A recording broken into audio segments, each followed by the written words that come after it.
ना multiple risk होंगे। तो आपने सबसे पहला स्टेप क्या है कि आपको पता लगे कि रिस्क उसमें कितने हैं। फिर दूसरा स्टेप क्या है कि उस रिस्क को ड्राफ्ट कैसे करना है। तो हमने पहले किस पे काम किया पहली क्लास में कि रिस्क आइडेंटिफाई किया कि रिस्क कहाँ कहाँ हो सकते हैं। फिर हमने अब क्या सीखना है आज की क्लास में कि उसको लिखना किस तरीके से। सही है जी। अच्छा भाई, फिर आज एक स्टेप उसको और आगे लेके जाता हूँ। मैंने कहा सर चले हमने मकसद को रिवाइज कर लिया, हमने क्विज को भी डिस्कस कर लिया कि भाई वो तो एक गलत हुआ था, चले कोई इशू नहीं है। आगे अब ऑनवर्ड्स कुछ चीजें इसके अंदर ऐड कर रहा हूँ जो कि जिसने FAR2 नहीं पढ़ा हुआ उसके लिए ये चीजें मैं सिखा रहा हूँ अभी, ताकि आप सवाल अटेम्प्ट कर सकें। इधर देखिएगा, मैंने ये कहा कि सर बहुत सुकून से सुनिएगा, अगर मैं लेट से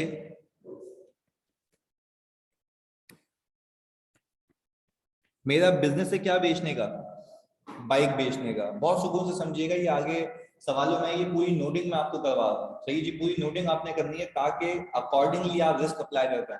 अच्छा, इल्मा का एक सवाल आया सर, एक क्वेश्चन था रिस्क जिसमें बहुत सारे थे उसमें कॉस्ट ऑफ सेल्स क्यों नहीं था, cause NRV loss less inventory more to in response cost to sales कम होगी, राइट। ये समझ नहीं आई बात इल्मा आपकी मुझे। सही, आपका भी ये सवाल था, बोले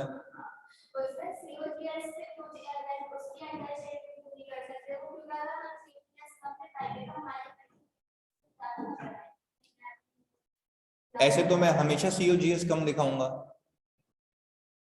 ऐसे तो मैं हमेशा COGS कम दिखाऊंगा। इसको मैं देखिए प्रेशर, सुनो सुनो सुनो सुनो एक एक करके। हाँ, पहले तो लाइट खोल लो जानी तुम लोग और आगे आ जाओ, लाइट खोल के आगे आ जाओ। सही जी, सुनो एक बात भाई, इनका सवाल ये आया कि सर मेरे पास जब सेल्स करने का प्रेशर ज्यादा होगा, सवाल जितने पूछो ना उतने कम है ऑडिट में। मजेदार सब्जेक्ट है ये, लॉजिकल सब्जेक्ट है। अच्छा भाई, सवाल ये आया इनका कि सर जब मेरे पे प्रेशर होगा तो सेल करने का प्रेशर होगा, तो मैं अपने प्रॉफिट को ज्यादा से ज्यादा दिखाने के लिए अपनी कॉस्ट ऑफ सेल्स को क्या करूंगा, कम करूंगा। जिस रिस्क फैक्टर की आप बात कर रही हैं ये रिस्क फैक्टर होता है फ्रॉड रिस्क फैक्टर। ये फ्रॉड रिस्क फैक्टर मैंने अभी सिखाया ही नहीं है, वो भी आगे आएंगे कि ऐसे कौन से। नहीं नहीं सुनो सुनो, मैंने अब तक कराया नहीं है ना, उसमें भी लिख नहीं सकते। देखो आप ये नहीं लिख सकते ना कि कॉस्ट ऑफ सेल्स। देखो मैं आपका सवाल समझ गया ना, आपका सवाल ये है कि सर क्या कॉस्ट ऑफ सेल्स कम करने का रिस्क हो सकता है। भाई ऐसे तो पूरे इदारे में हर एक एक्सपेंस कम करने का रिस्क हो सकता है, पर वो हर एक एक्सपेंस कंपनी हमेशा नहीं करेगी। जब कंपनी मजबूरियों में आ जाएगी तब करेगी, जिसको हम कहते हैं फ्रॉड रिस्क फैक्टर। वो आगे देखेंगे, वो आयजा ने खुद बता दिया कि यही अगर तुम्हें देखे किसी इदारे में तो ऐसा हो सकता है कि कंपनी क्या कर रही हो, फ्रॉड। जिसकी एक एग्जांपल देता हूं मैं सिविल एविएशन का ऑडिट करने गया तो वहां पे जो पेन है, मैं वहां पे 70 पे जाता था, जिसका मडगार्ड भी नहीं होता तो धक्का लगा के पहुंचती थी वहां तक। और वहां पे जो पेन था वहां पे वो माशाल्लाह अपनी कल्टस में आता था। तो मतलब मैंने बोला यार ये तो मैं गलत आ गया CM में, PN ही बन जाते, कल्टस तो होती। तो समझने की बात ये है कि ये ऐसे हालात वाकयात हैं जो इंडिकेट करते हैं कि कहीं भी इदारे में क्या हो रहा होगा, फ्रॉड हो रहा होगा। ऐसा तो नहीं हो सकता PN के पास कल्टस है, मैं कह रहा हूँ ऐसा नहीं है, मैं ये भी नहीं कह रहा कि नहीं हो सकती, भाई हो सकता है खानदानी कोई मिली हो उसको। सही है, बात समझ आ रही है। तो ये फ्रॉड की चीजें आगे देखो, रिस्क मैं बता देता हूँ पूरे आपके आयजा में फैले हुए। मैंने पहले उठाए बेसिक रिस्क, फिर उसके अंदर मैं एक एक करके चीजें क्या करूंगा, ऐड करता रहूंगा। जैसे आज मैं एक चीज ऐड करने वाला हूँ। सही है जी। अच्छा भाई, इल्मा कह रही है सर एट स्टार्ट तो हम रिस्क कैलकुलेट कर रहे हैं ना, तो इन फ्यूचर हो सकता है हम पहले ही कह दें कि रिस्क हो सकता है। मैं आपकी बात नहीं समझा इल्मा। सर एट स्टार्ट तो हम रिस्क कैलकुलेट कर रहे हैं ना, तो इन फ्यूचर हो सकता है तो हम पहले ही कह दें कि रिस्क हो सकता है। सुनो सुनो सुनो सुनो, इल्मा कह रही है कि सर हम पहले क्यों नहीं कहते थे कि कॉस्ट ऑफ सेल्स में रिस्क हो सकता है। मैं कह रहा हूँ मेरी बहन, मैं मना ही नहीं कर रहा कि रिस्क नहीं हो सकता। मैं कह रहा हूँ क्या उस सवाल में ऐसे हालात वाकयात थे, नहीं। मैं कह रहा हूँ अगर मुझे बेचना नहीं, देखो चलो एक और चीज अभी तुम्हें बताता हूँ फ्रॉड कैसे होता है। सुनो इधर, कॉस्ट ऑफ सेल्स वाली बात आपकी और इसकी दोनों की रद्द करके दिखाता हूँ मैं। सही है, इधर देखो, सेल्स अगर की ना मैंने तो डेबिट में अकाउंट रिसीवेबल कर सकता हूँ। ये तुम लोगों के लिए बता रहा हूं मैं ताकि दिमाग उस डायरेक्शन में चले। अच्छा, अकाउंट रिसीवेबल फेक भी तो हो सकता है, भाई नहीं आया पैसा, नहीं दे रहा पैसा, रिसीवेबल, फेक कस्टमर। अच्छा, अब जब COGS बुक करोगे तो इन्वेंट्री तो असल में आई होगी ना, इन्वेंट्री तो असल में, अब इसको डी रिकॉग्नाइज भी तो करना है, ये कैसे करोगे? बात समझ आई? देखो भाई, सेल्स तो मैंने कहा, मैं 31 दिसंबर पे आया, मैंने 100 इनवॉइसेस क्या बुक की, फेक। वो बोल रहा हाँ भाई कर लो, जाओ कस्टमर से मिल लो, एक कोरंगी में बैठा हुआ, एक कश्मीर में बैठा हुआ, एक स्कर्दू में बैठा हुआ, जाओ मिल लो। हमने बोला सही है भाई, गुस्सा क्यों हो रहे हो, सेल हो गई। पर मुझे बताओ, जब मैं COGS रिकॉग्नाइज कर रहा हूँ तो उसके जितनी सेल हुई है उतनी COGS भी तो होगी। तो यहाँ पे अभी तुम्हारे समझाने के लिए कह रहा हूँ कि वो रिस्क अराइज नहीं हो रहा। सही है, इसको मैं भी मिटा रहा हूँ, ये सिर्फ आप लोगों की समझ के लिए था, ये मैंने इसको हटा दिया। सही है भाई, अब तक हमने फ्रॉड रिस्क फैक्टर नहीं सीखे, ना मैंने सिखाया, वो आगे सिखाऊंगा। आपने डायरेक्शनल चलना है मेरे साथ। इधर देखें, अब मैं एक एग्जांपल दे रहा हूँ, ये स्पेसिफिक रिस्क बता रहा हूँ जो कि आज तक एग्जामिनर ने टेस्ट नहीं किए, और ऐसा नहीं हो सकता कि वो पूछेगा नहीं, क्योंकि अकाउंटिंग पे ही ऑडिट होता है। इधर मैंने कहा मैंने बाइक सेल की, मैं सामने वाले को कह रहा हूं कि भाई आप आज बाइक तो ले जाएं, साथ साथ मैं आपको सर्विसेज भी दूंगा, जिसको मैं कह रहा हूं फ्री सर्विसेज। यानी आप आएंगे, सही है, हम आपको 3 सर्विसेज फ्री में देंगे ऑयल चेंज करने की। क्या चेंज करने की भाई? ऑयल चेंज करने की। अब मैं आपसे एक पूछ रहा हूं, आज ये जो मेरा कस्टमर है, इसने मुझे दिए होंगे पैसे, आपको IFRS 15 जो आपने अब तक शुरू नहीं किया मेरे साथ, जिसने FAR 2 नहीं पढ़ा हुआ उसकी बात कर रहा हूं। IFRS 15 आपको ये कहता है, बहुत सुकून से समझिएगा, IFRS 15 आपको ये कहता है कि भाई आपने इस बंदे से टेक्निकली 4 चीजों के पैसे लिए हैं। एक, बाइक के, दूसरा 3 सर्विसेज के, एक बाइक के, दूसरा 3 सर्विसेज के। बिल्कुल बेसिक बेसिक, क्योंकि देखो आप, मुझे पता है ना कि आपने अभी IFRS 15 नहीं शुरू किया, तो मैंने ही आपको बताना है साथ साथ, ये फायदा है अकाउंटिंग और उसको साथ पढ़ने का। तो देखो, फिर मैंने कहा कि भाई बाइक आपने दी है, 3 सर्विसेज के दिए, तो मैंने कहा लेट से आपने इससे पैसे लिए हैं 1,40,000 रुपए। अब ये 1,40,000 रुपए इंसानी दिमाग लगा के बताना, फिर मैं IFRS को उतारूंगा, फिर इसका ऑडिट करना सीखेंगे। सही है, सुकून से सुनना। मैं लेट से एटलस होंडा का ऑडिट करने गया हूँ। किसका? एटलस होंडा, पूरा बोलो ना क्या? Atlas Honda. मैं एटलस होंडा का ऑडिट करने गया हूँ। अच्छा भाई, मुझे दिख रहा है कि यार रेवेन्यू रिकॉग्नाइज हो रहा है, तो ये रेवेन्यू रिकॉग्नाइज कैसे करती है? इस कंपनी के ऑपरेशंस क्या है? क्या ऑपरेशंस हैं? बाइक बेचती है भाई, क्या बेचती है? मैंने किसकी अंडरस्टैंडिंग ली? ऑपरेशंस की। अब सब ऊपर से मैंने किसकी अंडरस्टैंडिंग ली? एंटिटी की। एंटिटी में भी उसके ऑपरेशंस की। फिर मैंने फर्दर समझा कि ये इदारा बाइक बेचने के साथ साथ सर्विसेज भी देता है, ट्यूनिंग वगैरह, सर्विस, सफाई, ऑयल चेंज, ये सब करके देता है। पर ये एंटिटी कर रही है। मैं जब इदारे की अंडरस्टैंडिंग ले रहा था तो मुझे एक बात समझ आई कि ये इदारा जो पैसे चार्ज करता है वो बाइक के भी करता है और 3 सर्विसेज के भी करता है। इंसानी दिमाग क्या कहता है? क्या मैं ये 1,40 का रेवेन्यू जैसे ही बाइक सामने वाले को चिपकाई तब बुक करूं, या सर्विसेज का अलग से करूं? रीजन है इसके पीछे भाई, मैं कह रहा हूं और स्टैंडर्ड भी यही कहता है कि फॉर एग्जांपल आपने जो 1,40 लिए ना, मैं बिल्कुल इसको अभी अंग्रेजी में कन्वर्ट करूंगा तो आपने पिक करना है, और उसमें इतनी सी भी कंफ्यूजन हो तो खुदा के वास्ते साथ साथ पूछना है, क्योंकि आपने IFRS 15 अभी तक किया नहीं है। इधर देखिएगा, आपको IFRS 15 ये कहता है कि आपकी जो कैश कंसिडरेशन है, इसके अंदर आपकी 3 परफॉर्मेंस ऑब्लिगेशन है, 4 बल्कि। अब देखो आहिस्ता आहिस्ता उससे कनेक्ट कर रहे हैं, मैं बताऊंगा क्यों ये ऑडिट में समझा रहा हूँ मैं। रिस्क क्या होगा यहाँ पे ये देखिएगा, सवाल में आ गया ना, मजा हो गया। वो तो क्या करेगा, वो बोलेगा भाई entity involve in selling bike including services, बोलेगा क्या रिस्क है? तुम लोगों को समझ ही नहीं आया ना, कंपटीशन है, लोग बेसिक पढ़ के जाते हैं ना, लोग बोलते हैं भाई कंपटीशन है तो वो तो आया ही नहीं पेपर में, और भाई इसके अंदर 10 चीजें छुपी हुई हैं, आओ सिखाता हूँ कैसे। इधर मुझे बताओ, जो एटलस होंडा है वो बाइक तो एक बेचता है, पर उसके ऊपर ऑब्लिगेशंस कितनी होती हैं? 4।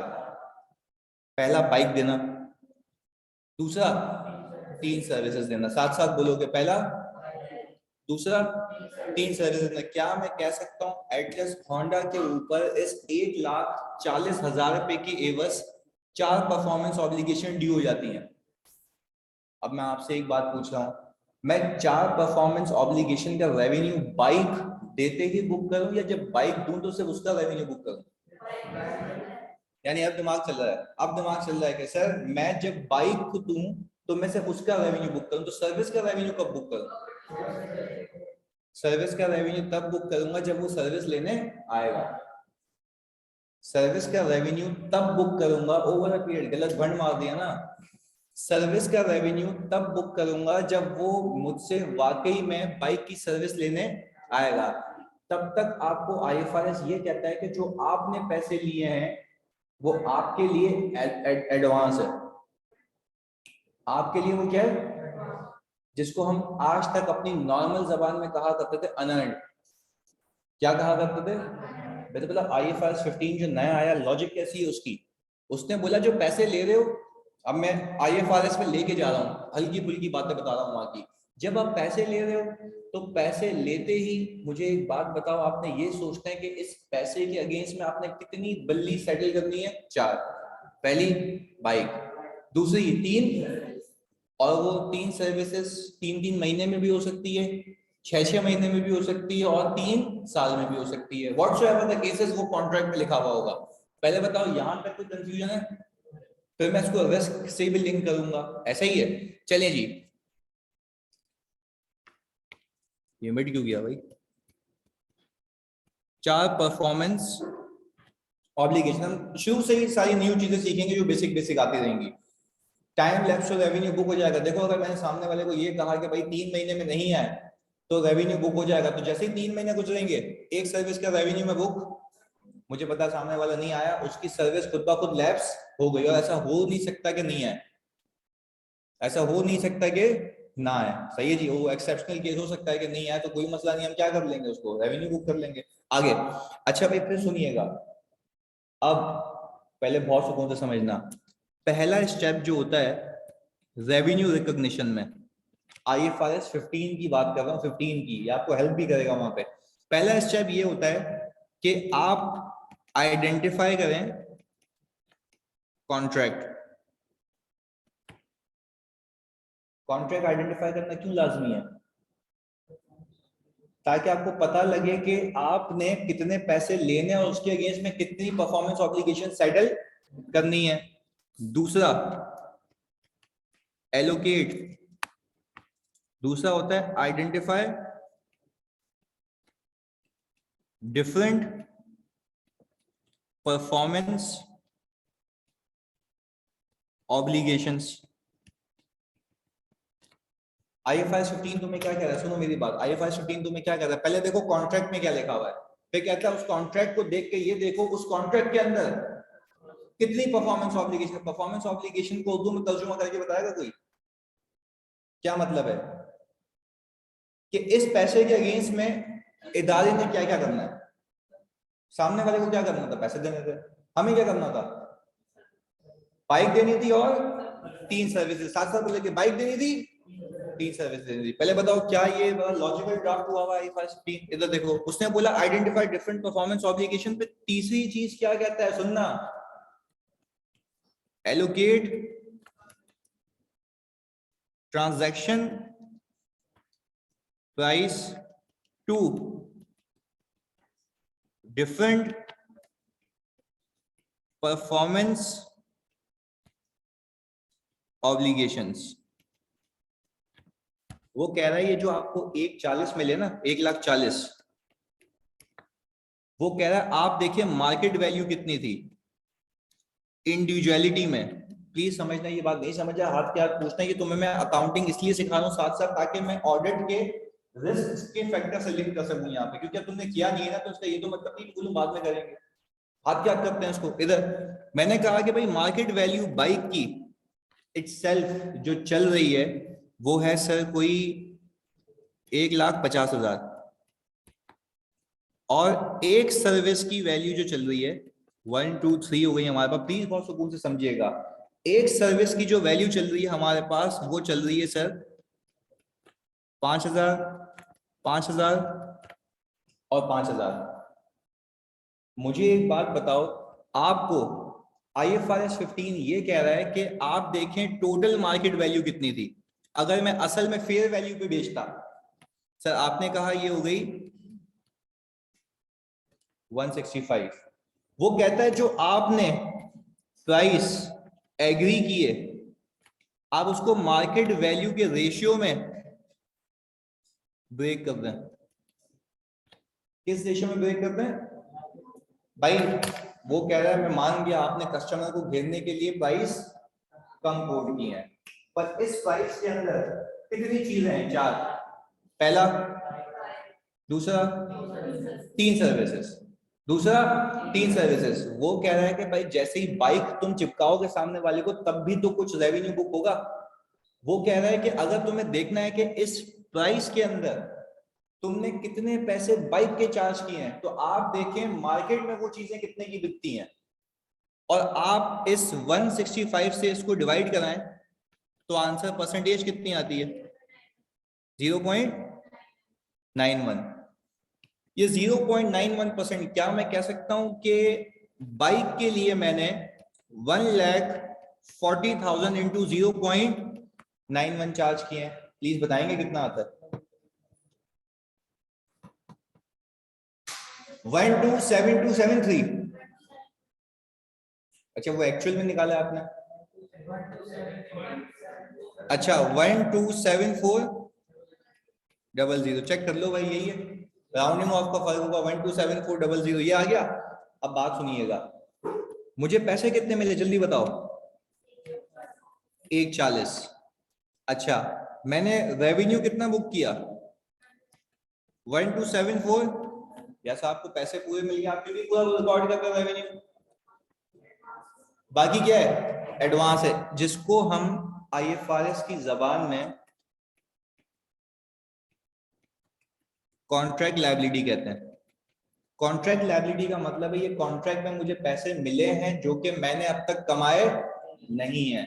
तो बाकी कॉन्ट्रैक्ट लायबिलिटी कितनी है? कोई 140 है, उसका डिफरेंस 12,600। सर आपने इतनी बातें कही, इतनी कहानी सुनाई, IFRS 15 के बातों बातों में एक इलस्ट्रेशन सिखा दी। क्या FAR 2 नहीं, ऑडिटर। समझने की बात ये, अब ऑडिटर का दिमाग चलाते हैं ना, ऑडिटर का। पहले बताओ इसमें कोई कंफ्यूजन है? पक्का? ऑनलाइन जल्दी बता दो यार, दादा बिल्कुल जुनूनी होना है जल्दी। इसमें कोई कंफ्यूजन है? जल्दी से बताओ। क्लियर है? Very good. आगे सुनो। अब मैं हूं ऑडिटर, कौन सी कंपनी का? Atlas Honda. मुंह से नाम तो निकालो, ऑडिट करने जाओगे, किस कंपनी का ऑडिटर? एटलस होंडा का। अगर मैं आपको ये कहूं जाओ रेवेन्यू की फिगर को ऑडिट करो, तो तुम बोलोगे उस्ताद इसकी तो मोनोपोली है, इसका तो कोई कॉम्पिटिटर भी नहीं है, तो रिस्क कहां से लाऊं? एग्जाम में आ गया ना तो फिर तुम्हें नहीं मिलेगा रिस्क। रिस्क एक एक करके यहाँ छुपा हुआ है, रिस्क अकाउंटिंग में छुपा हुआ है। अब मैं एक एक करके बात करूं, क्या मैं कह सकता हूं देयर इज अ रिस्क कि डिफरेंट परफॉर्मेंस ऑब्लिगेशंस को अलग अलग ना किया गया हो? अब बात चिपकेगी दिमाग में, तो ये समझ आया? देयर इज अ रिस्क कि डिफरेंट परफॉर्मेंस ऑब्लिगेशंस को अलग अलग। तुम्हें क्यों रिस्क है भाई? हमारे बाप की कंपनी है क्या? क्यों रिस्क है मुझे? आप उस रेवेन्यू को ऑडिट कर लें, अगर लेट से उसने इन सर्विसेज को, लेट से अगर मैं कहूं उस भंगी ने 3 सर्विसेज को अलग करने की जगह एक ही सर्विस बना दी होती, तो आपका जो ये बाइक वाला रेवेन्यू है ना ज्यादा आता। रेवेन्यू क्या हो जाता? Over state. रेवेन्यू क्या हो जाता? ओवर स्टेट हो जाता। क्यों ओवर स्टेट हो जाता? क्योंकि आपने 3 सर्विसेज की जगह, और आपने बाकी कहा सब बाइक का रेवेन्यू है, जबकि बाइक का रेवेन्यू, रेवेन्यू तो बाकी सर्विसेज का था। वो कब बुक होना चाहिए था? जब सर्विस देता, तो पहले बताओ क्या पहला रिस्क अगर मैं डायरेक्टली आपको अंग्रेजी चिपका देता कि there might be a risk कि डिफरेंट परफॉर्मेंस ऑब्लिगेशंस आइडेंटिफाई नहीं हुए, तुम बोलोगे पता नहीं क्या कह के चला गया। भाई क्या बात समझ आई? अकाउंटिंग के साथ समझ आई, फिगर्स के साथ समझ आई। तो सर जब भी किसी ऐसी कंपनी का ऑडिट करने जाओ जहां पे एक से ज्यादा परफॉर्मेंस ऑब्लिगेशंस हो, तो वहां पे हमेशा कौन सा रिस्क होगा? Identification of different performance obligation. तो क्या हम इसको तो कॉपी करेंगे, मैं ये लिख देता हूँ तो एक साथ कॉपी करना तुम, सही है? चलो पहले समझा देता हूँ, फिर एक साथ लिखवा देता हूँ, सही है? दूसरा, पहला रिस्क समझ आ गया कि पहला रिस्क ये है कि there might be a possibility that different performance obligation might not be identified properly. आगे सुनो, दूसरा रिस्क मैं कह रहा हूँ, चलो मैंने डिफरेंट परफॉर्मेंस ऑब्लिगेशन निकाल ली, 4 परफॉर्मेंस ऑब्लिगेशन थी ना, हो सकता है कि ट्रांजैक्शन प्राइस गलत एलोकेट कर दूं। अगर ट्रांजैक्शन प्राइस गलत एलोकेट की तब भी रेवेन्यू गलत हो जाएगा, तब भी रेवेन्यू गलत हो जाएगा। तो क्या दूसरा रिस्क ये लिख सकता हूं कि there might be a possibility that transaction price might not be allocated to different performance obligations. There might be a possibility that transaction price might not be allocated properly to different performance। इससे या तो मेरा revenue overstate भी हो सकता है, understate. Sir आपको ये क्यों जानना लाजमी है? मैं अल्लाह की कसम खा के कहूं, इसलिए क्योंकि जब ऑडिट करने जाओगे तो आपको पता होना चाहिए मसला कहाँ। एक बेवकूफ सिर्फ इनवॉइस वेरीफाई करके आएगा, ये ऑडिट नहीं है। ऑडिट क्या है? क्या आपको पता होना चाहिए मसला यहाँ हो सकता था, तो आपने किस एरिया को टैप करना था? इस एरिया को, क्योंकि वो बोलेगा भाई इनवॉइस तो बनी भी होगी ना। मसला इनवॉइस का ही है, उसके अंदर की कैलकुलेशंस का है। मसला इनवॉइस का ही है, उसके अंदर की परफॉर्मेंस ऑब्लिगेशंस का है। परफॉर्मेंस ऑब्लिगेशंस का है। पहले बताओ ये पूरी कहानी समझ आई? पहले यहां तक ये सिनेरियो कॉपी करो ताकि कभी रिवाइज करो ना तो समझ आए प्लीज।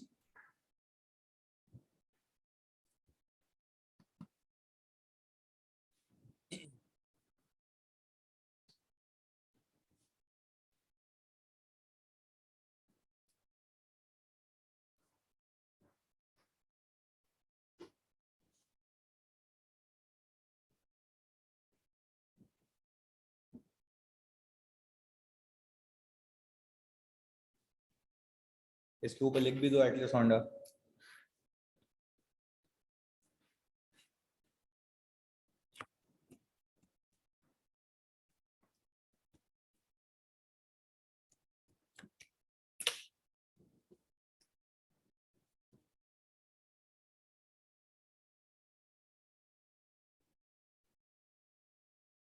आयशा कह रही है सर इन टोटलिटी तो 4 परफॉर्मेंस ऑब्लिगेशन का रेवेन्यू सही रिकॉर्ड हुआ होगा ना। अच्छा देखो आयशा, एक एक सवाल सुना, एक मिनट होल्ड ऑन करो लिखना।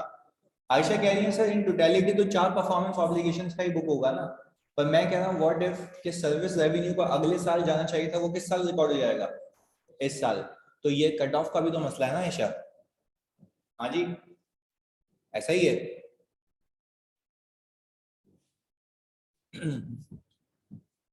बस गुड है।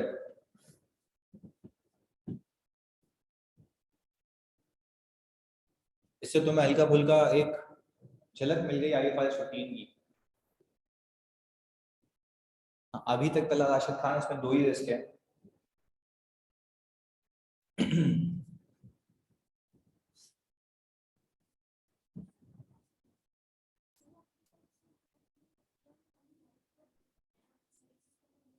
हाँ मैं तो देखो अभी तो बुक किया ही नहीं ना।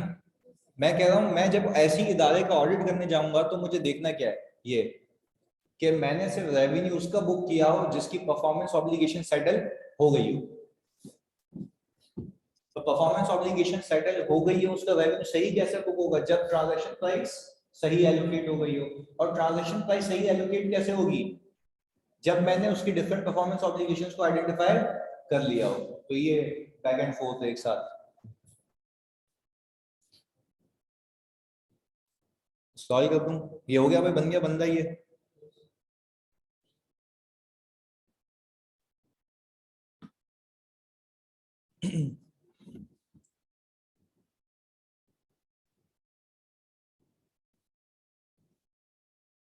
अच्छा ये 3 स्टेप लिख लो ना, तो चौथा मैं लिखवा रहा हूँ, चौथा भी लिखना। तीसरे के बाद वो बोलता है चौथा, पहले 3 लिख लो फिर चौथा बताता हूँ मैं।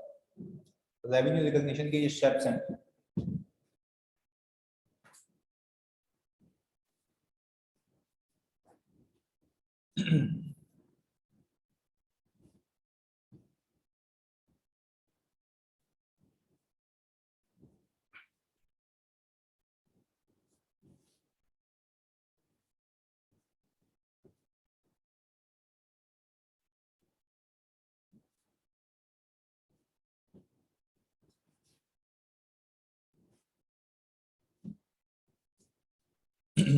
ये लिख लिए 3। अच्छा अब इसी के अंदर फोर्थ ये लिखो कि जब ट्रांजैक्शन प्राइस एलोकेट हो जाती है डिफरेंट परफॉर्मेंस ऑब्लिगेशन, फिर वो कहता है book revenue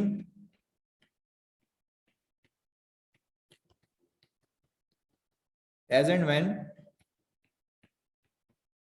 performance obligation is settled. वो बोल रहा है आप रेवेन्यू तब ही बुक करना जब आपकी परफॉर्मेंस ऑब्लिगेशन सेटल हो जाए। ऐसा तो नहीं है ना भाई मेरे पास एक है ये बोलूं भाई रेवेन्यू बुक हो गया, ऐसा तो नहीं है ना सर। ट्रांजैक्शन प्राइस में रिस्क का मतलब मार्केट वैल्यू में फ्लक्चुएशन नहीं, ट्रांजैक्शन प्राइस में रिस्क का मतलब ये है कि मैंने एक प्राइस जो मार्केट वैल्यू का रेशियो निकालने के लिए पिक की थी वो मार्केट वैल्यू ही गलत पिक की। तो अगर मार्केट वैल्यू मैंने गलत पिक की तो वो रेशियो भी गलत आएगा।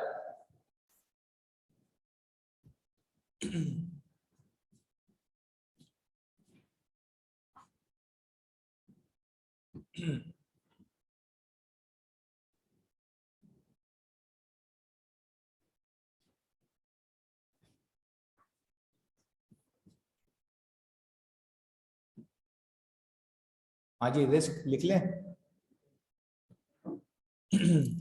राफे ये रहा fourth step, book revenue as and when performance obligation is settled.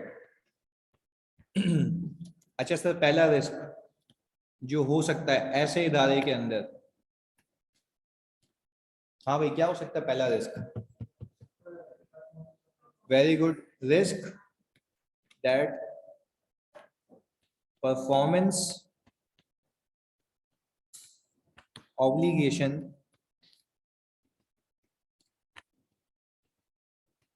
might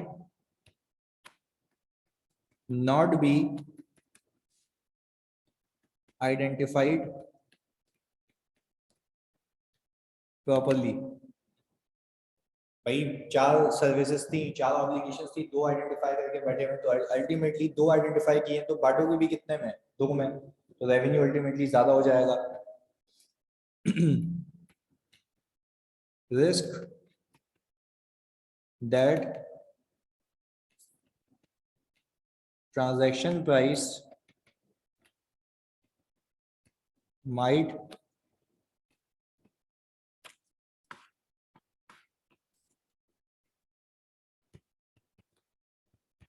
not be allocated properly to different performance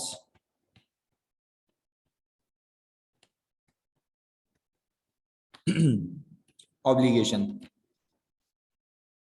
यही रिस्क रखते हैं 2। अच्छा तीसरा आप रिस्क बता दें तो मजा आ जाएगा। मैंने परफॉर्मेंस ऑब्लिगेशन सही आइडेंटिफाई कर दी, बार्ड भी सही दिया, अब क्या रिस्क हो सकता है? वेरी गुड, परफॉर्मेंस नहीं मार्केट वैल्यू तो ऊपर आ गया ना ट्रांजैक्शन प्राइस वाले में। आखिरी रिस्क आपने बता दिया था, और भी बताओ आखिरी रिस्क क्या है? परफॉर्मेंस ऑब्लिगेशन सेटल ना हुई हो फिर भी रेवेन्यू बुक हो चुका हो, क्योंकि रेवेन्यू सिर्फ कब बुक हो सकता है जब परफॉर्मेंस ऑब्लिगेशन सेटल हो गई हो। तो हम ये लिख सकते हैं there is a risk that revenue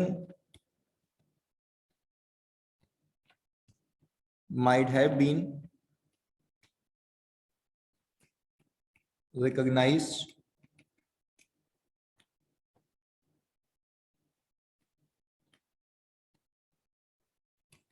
even if performance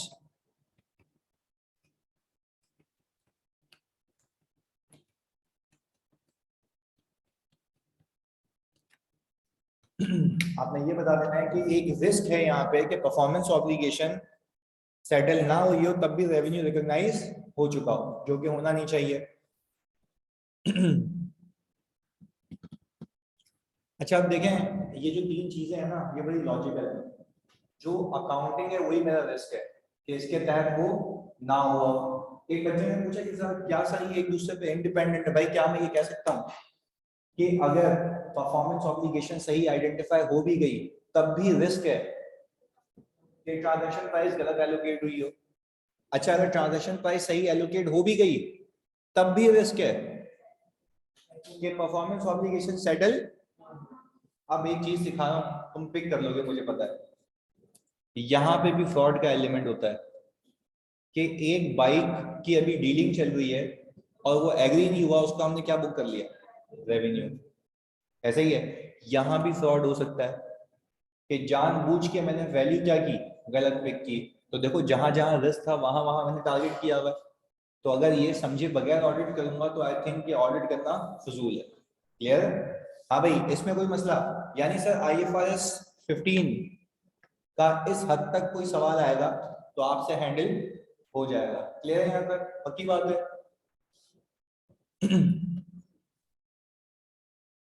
identify contract का क्या रिस्क होगा, ये तो वही है ना कि भाई कॉन्ट्रैक्ट ही नहीं है, रेवेन्यू बुक कर लिया। सही है, इसको नहीं, हम इन चीजों को लिखते हैं। सही है, क्योंकि लॉजिकल सी बात है कि अगर एक बंदा चोरी करने की कोशिश भी करेगा तो फेक कॉन्ट्रैक्ट तो बनाएगा ना। ये सारी चीजें पर अभी व्हाटसोएवर मैंने अभी आपको ऑडिट करना सिखाया नहीं है। मैं ऑडिट करने से पहले जो जो चीज आनी चाहिए वो सिखा रहा हूँ। सही है सर, जब परफॉर्मेंस ऑब्लिगेशन आइडेंटिफाई नहीं होगी तो ट्रांजैक्शन कॉस्ट को फिर कैसे एलोकेट करेंगे? राफे मैं कह रहा हूँ कि परफॉर्मेंस ऑब्लिगेशन 4 थी, हमने 2 लिखी हुई हैं, तो 2 में तो एलोकेट करोगे ना। सही है, और अगर एक बच्चा कहे कि सर हमने आइडेंटिफाई नहीं की, सिर्फ एक ही रखी, तो ये भी तो रिस्क पहले वाले में कवर हो गया। कि हम देखेंगे कि भाई परफॉर्मेंस ऑब्लिगेशन यूजुअली बाकी कॉन्ट्रैक्ट्स में क्या दी जाती है, तो वो सारी चीजें अभी रिस्क असेसमेंट की है कि वाकई में ऑडिट प्रोसीजर्स परफॉर्म करते वक्त की है। ऑडिट प्रोसीजर जब वो सिखाऊंगा आपको तो बता दूंगा कि इसको चेक कैसे करना है, इसको पकड़ना कैसे। सही है राफे, पहले तो हम अपनी डायरेक्शन सेट कर रहे हैं कि हमें रेवेन्यू में चेक क्या क्या करना है, कहाँ कहाँ मसला हो सकता है। सही है, चलें जी भाई, ये तो हमने लगा दिया साइड में। और एक दो चीजें, और ये सारी चीजें इसलिए बता रहा हूँ क्योंकि मैंने जो सवाल बनाया अपने उसके अंदर ये बिछी हुई है वैसे। सही है, तो एक एक करके। और मैंने कहा अब हम बात कर लेते हैं कंस्ट्रक्शन कॉन्ट्रैक्ट की। ये भी IFRS 15 का ही एक पार्ट है जिसको हम कहते हैं लॉन्ग टर्म कॉन्ट्रैक्ट। सुनिएगा इधर।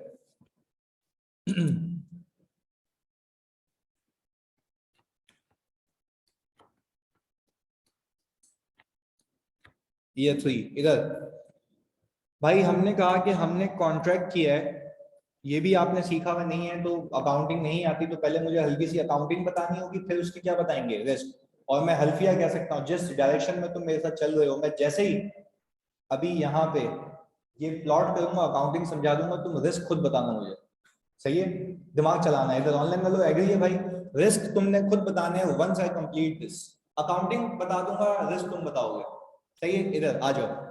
मैंने कहा कॉन्ट्रैक्ट की टोटल प्राइस है सर कोई 1.5 मिलियन। सही है जी, और हमारी टोटल एस्टिमेटेड कॉस्ट इस प्रोजेक्ट की 5 लाख रुपए। इस कॉन्ट्रैक्ट से मेरा पूरा रेवेन्यू कितना है? 1 मिलियन। वापस देखिएगा, मैं आज एक बंदे से कॉन्ट्रैक्ट के अंदर एंटर हुआ, उसने मुझे बोला कि भाई मुझे घर बना के दो। मैंने कहा सही है भाई, आप घर बना के देते हैं आपको, आपके लिए प्राइस हम सेट कर रहे हैं 1.5 मिलियन। मैंने एक बंदे को कहा हाँ भाई हम आपके घर की रेनोवेशन करके देते हैं, ये कौन सा कॉन्ट्रैक्ट है, कंस्ट्रक्शन कॉन्ट्रैक्ट। अब मैंने कहा वो लॉन्ग टर्म कॉन्ट्रैक्ट है, वो 3 सालों का कॉन्ट्रैक्ट है, 3 सालों में हमें एक घर बना के देना है। सुनो इधर, जब 3 सालों की बात आई, वैसे तो प्रोजेक्ट्स की बात होती है, लंबे लंबे प्रोजेक्ट्स होते हैं पूरे, जो तुम देखते हो कि भाई ये सायमा सिटी और ये सारी चीजें, अगर वो लोग अकाउंटिंग करें तो कैसे करेंगे, वो IFRS 15 बता रहा है। सुनिएगा इधर, अब कॉन्ट्रैक्ट की प्राइस कितने पे सेटल हुई है, 1 पॉइंट। अच्छा, मुझे बीइंग अ कॉन्ट्रैक्टर ये पता है कि मेरी जेब से कॉस्ट कितनी लगेगी, 5 lakh. Overall profitability of my contract कितनी है। अच्छा, हमने कहा कि भाई हम यहां पे लिख लिए ओवरऑल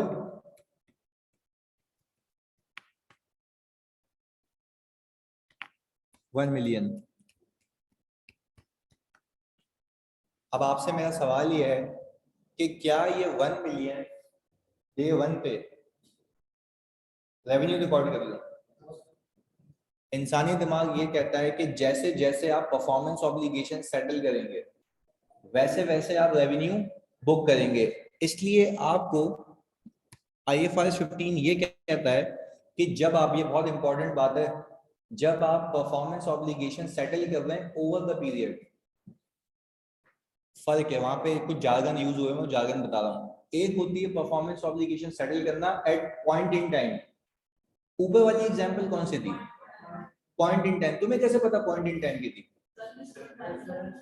सर्विस थोड़ी ना ऐसे तुम्हारे साथ साथ घूमता रहेगा पूरा साल, या बाइक पे चक्कर लगाते रहोगे उसके साथ, नहीं भाई, एक बार सर्विस करा के निकल जाएगा। मुझे एक बात बताओ, ये कैसे ओवर द पीरियड है, साथ साथ कंस्ट्रक्शन चलती रहेगी, तो इस केस में रेवेन्यू वन टाइम पे बुक होना चाहिए ओवर द पीरियड। ऊपर वाले केस में क्या था, पॉइंट इन टाइम, साथ साथ ऊपर वाले पीरियड में क्या था, पॉइंट इन टाइम। ये क्या है, ओवर द पीरियड, क्योंकि साथ साथ ये चीज बनती जा रही है। वेरी गुड, आगे। फिर मैंने कहा पहला साल जैसे ही गुजरा,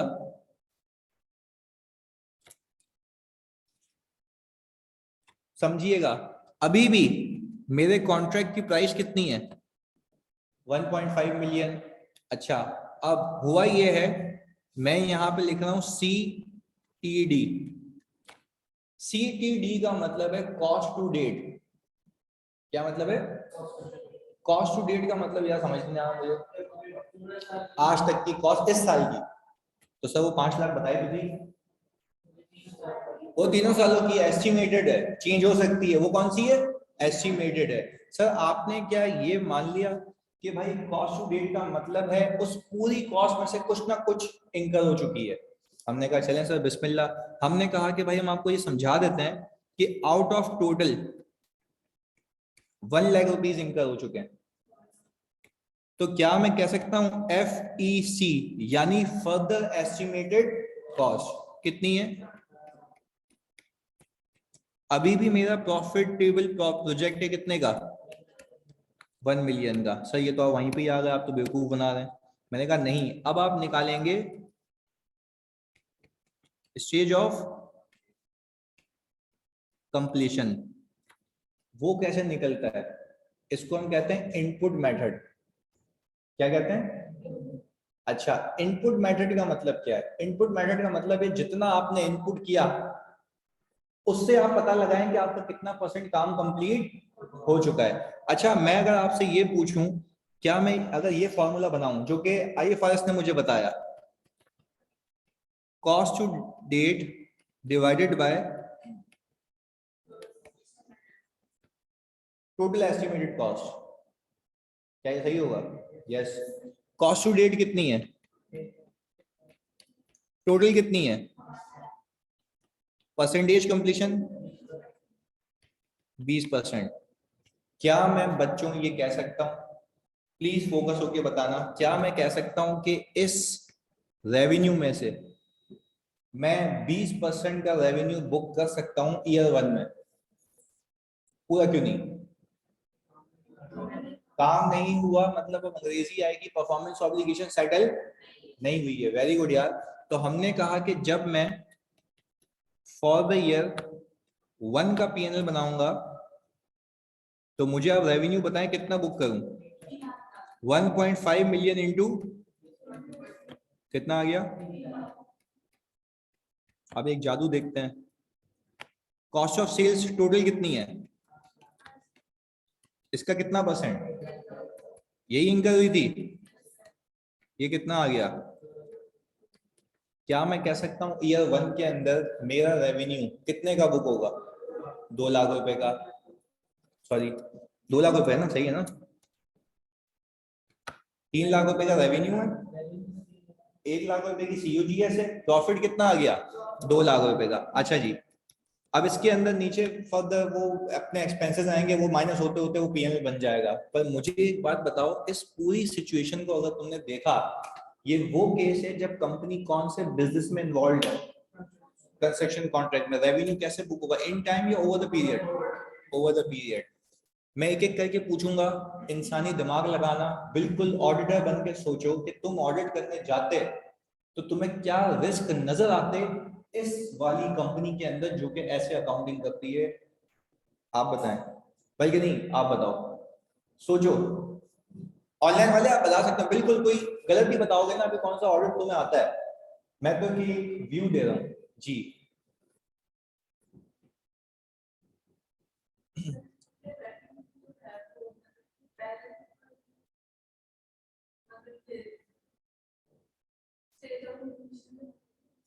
ये बात, there is a risk that a stage of completion might not have been calculated properly. क्या रिस्क है, stage of completion might not have been calculated properly. क्या ये सही रिस्क पिक किया इन्होंने, दिमाग लगाओ यार। इस पूरे सिनेरियो में जो पहले साल रेवेन्यू बुक होगा या आगे आने वाले सालों में रेवेन्यू बुक होगा, वो सोली डिपेंड करता है किस पे, स्टेज ऑफ कंप्लीशन पे। पहले बताओ बात समझ आई। तो सर हमें ये यहाँ से ये देख के, वैली को तरह राशिद खान ने भी यही बताया था कि क्या हम, अच्छा जुहेर ने एक और बात कही और एक और बच्चे ने बता दिया कि सर ये तो जो टोटल एस्टिमेटेड कॉस्ट है ये भी गलत हो सकती है, ये टोटल एस्टिमेटेड कॉस्ट क्या हो सकती है, गलत हो सकती है। तो अब तक कितने रिस्क निकले, दो। पहला, there might be a risk that total estimated cost might be incorrect. दूसरा रिस्क क्या है, stage of completion might not be calculated properly. ऐसा भी तो हो सकता है कि स्टेज ऑफ कंप्लीशन कैलकुलेट सही हुआ हो, पर उसको जब हम रिकॉर्ड कर रहे हो तो अप्लाई गलत किया हो। वो तो अकाउंटिंग का ब्लेंडर है, उसकी हम उसमें नहीं जाते। पर अब तक तुमने कितने रिस्क देखे इसके अंदर, दो। पहला, total estimated cost might be incorrect because it solely depends upon your estimate। आगे जाके ये चेंज हो सकता है ना। तो सर इसको ऑडिट करना तो अभी नहीं सिखाया आपने, पर क्या रिस्क पता लग गया कि मुझे ऑडिट करते हुए ये दिमाग में होगा ये गलत हो सकता है। अच्छा दूसरी चीज क्या है, stage of there is a risk that stage of completion might be calculated improperly or might not be calculated properly। पहले बताओ इस पूरे सिनेरियो में गेम समझ आई। अब बच्चे बेवकूफी क्या करते हैं, बच्चे बेवकूफी ये करते हैं कि सिर्फ उनके दिमाग में ये होता है कंपटीशन होगा तो रेवेन्यू ऐड होगा। क्या मैं ये कह सकता हूँ कंपटीशन के बाहर भी दुनिया है। जब मल्टीपल परफॉर्मेंस ऑब्लिगेशन होगी तो रिस्क अलग होंगे, जब स्टेज ऑफ कंप्लीशन वाला होगा तो रिस्क। अच्छा अब एक और बात समझा सकते हो मुझे, क्या ऊपर वाले रिस्क यहाँ लिख सकते हो, मैं अगर बोलूं यहाँ पे आओ ये समरी है यहाँ चिपका देना हर जगह पे, नहीं लिख सकते, पॉसिबल नहीं है, सिनेरियो क्या है अलग है। तो ये तो बिला वजह की बात है ना कि मैं हर जगह सेम चीज लिख दूंगा। भाई आप एंटिटी डिफरेंट है, हम तभी तो कहते हैं अंडरस्टैंड करो किसको, एंटिटी को और उसके एनवायरनमेंट को। तो भाई जब मैं ये खुद कह रहा हूँ कि इदारा ही डिफरेंट है तो तुम उसमें सेम रिस्क कैसे हो सकता है। इदारा डिफरेंट है, नेचर डिफरेंट है, काम डिफरेंट है, तो उसके काम डिफरेंट है तो उसकी अकाउंटिंग भी डिफरेंट है, अकाउंटिंग डिफरेंट है तो रिस्क भी डिफरेंट है। तो आपको अकॉर्डिंगली लिखना पड़ेगा। पहले बताओ ये बात समझ आई, क्लियर है। एक सवाल आया सर एस्टिमेट कॉस्ट कैसे गलत हो सकती है, एग्जांपल जजमेंट्स है ना इसके अंदर। भाई मैं कह रहा हूं, मैं बीइंग एन ऑडिटर मैं कह रहा हूं कि यार ऐसा ही प्रोजेक्ट, एक सुनना मेरी बात, बहुत अहम बात बता रहा हूं, हम लोग ऐसा करते हैं यूजुअली। मैं कहता हूं ऐसा ही प्रोजेक्ट दूसरी कंपनी ने बना के दिया था जिसके हम ही ऑडिटर हैं, मैं नाम नहीं बता रहा, मैं उस क्लाइंट को कहता हूँ, I will not quote the name, क्योंकि वो तो एक ब्रीच ऑफ कॉन्फिडेंशियलिटी हो जाएगा ना। मैं आपको फिर बता रहा हूँ कि भाई ऐसा ही प्रोजेक्ट किसी और कंपनी ने बनाया था, उसकी टोटल एस्टिमेट कॉस्ट इतनी आई थी, तो आपकी ये कैसे चेंज हो गई है, तो फिर उसके बाद वो बेसिस बताएगा। मैं ये नहीं कह रहा कि वो वाकई गलत है, मुझे क्या है, शक है, रिस्क है ना, तो मैं अपना रिस्क कवर करूंगा। और कैसे कवर करूंगा, ये प्रोसीजर भी साथ साथ बता दिया। मैं बोलूंगा कि यार मतलब वो एक कंपनी है XYZ जिसका हम ही ऑडिट करते हैं, तो उसने तो ऐसी नौयत का प्रोजेक्ट इतने में बना लिया था, तो तुम्हारी कैसे कॉस्ट चेंज हो गई, इतनी कम कैसे हो गई? पहले बताओ, बात समझ आई? क्लियर है? प्लीज इसको कॉपी करें, फिर इसके हम रिस्क लिख लेते हैं। ये लें, कॉपी करें इसको।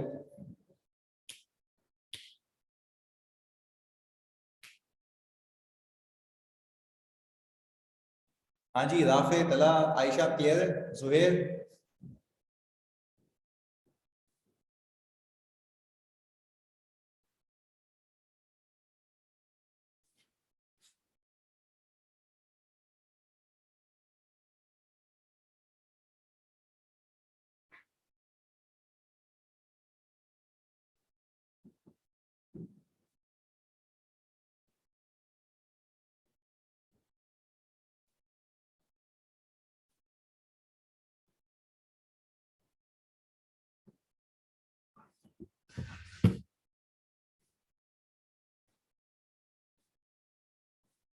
और इंशाल्लाह जिस चीज के लिए तुम्हें प्रिपेयर कर रहा हूँ ना, तुम जाओगे ना फर्म में, तो तुम फखर से कहना कि हाँ यार हम किसी इदारे की प्लानिंग कर सकते हैं, क्योंकि यूजुअली बच्चे को प्लानिंग नहीं दी जाती।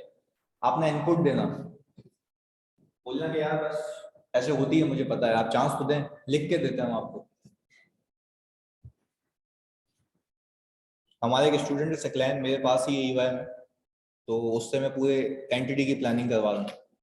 वो रोज रात को 12-1 बजे तक बैठता है मेरे साथ, बोलता है सर बताएं ये वो, क्योंकि वो सॉफ्टवेयर है ना, तो उसमें वो थोड़ा उलझ गया है। मैंने कहा नहीं करेगा तो तू, सीखा है तूने, पर माशाल्लाह परफॉर्म कर रहा है, तो तुम्हें भी करना है। मैं उसको उस चीज़ के लिए तैयार कर रहा हूँ कि वो 1 साल के अंदर सिकॉन्डमेंट के लिए रेडी हो जाए। पैसे ही कमाएगा ना। यहाँ पे क्या EY में 25,000 रुपये कमा रहा है अभी। EY सबसे ज़्यादा स्टाइपेंड देती है वैसे फर्म्स में। सिकॉन्डमेंट पे जाएगा तो आई थिंक 2 लाख रुपए कमाएगा। आंखों में डॉलर क्यों आ गए तुम लोगों के? मेहनत करनी है इधर। सिर्फ एक रिस्क और हो सकता है किसी ईयर में वो फर्दर एस्टिमेट कॉस्ट को ज्यादा करे, यानी वो बता दिया ना हमने यहाँ पे, वो बोल रहे हैं कि सर फर्दर एस्टिमेट कॉस्ट को ज्यादा कर दे, तो मैंने कॉस्ट का रिस्क तो बता दिया ना पहले ही, इसमें कवर हो गया ना तला। हाँ भाई, इसको स्क्रॉल डाउन करें।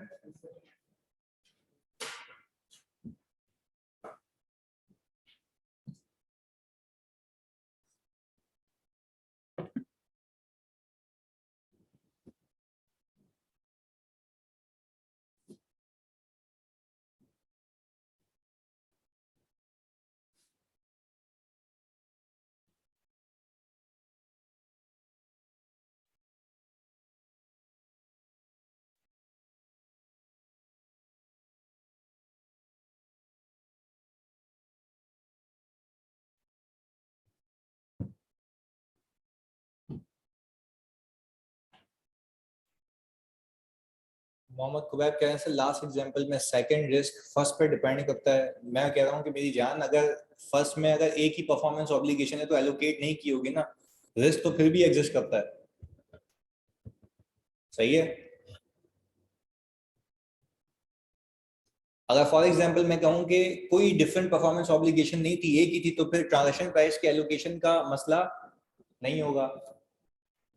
तो सिर्फ ये मसला होगा कि जो ट्रांजैक्शन प्राइस डिसाइड की है, रिकॉर्ड की है, वो कॉन्ट्रैक्ट के हिसाब से है या नहीं है। एलोकेशन नहीं होगी फिर, वो तो लॉजिकल बात है। हाँ भाई, इसके रिस्क लिखें।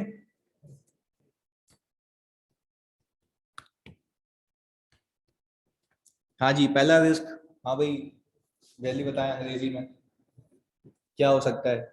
इसमें मौत नहीं आनी चाहिए आप लोगों को अंग्रेजी बोलते हुए। टोटल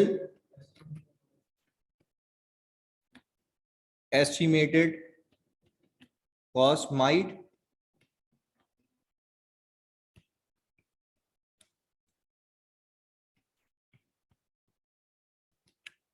दूसरा रिस्क क्या है?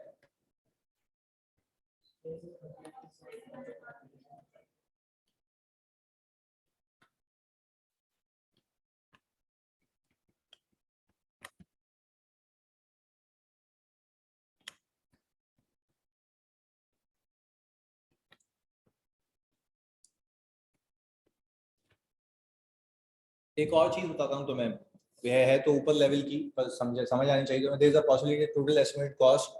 Very good, very well drafted Ayesha. इधर देखो, क्या मैं ये कह सकता हूँ, अगर तुम ये बात समझो, अपने पास ऐसे ही लिख लेना, क्या मैं कह सकता हूँ कि टोटल एस्टिमेटेड कॉस्ट के अंदर मेरे एलोकेटेड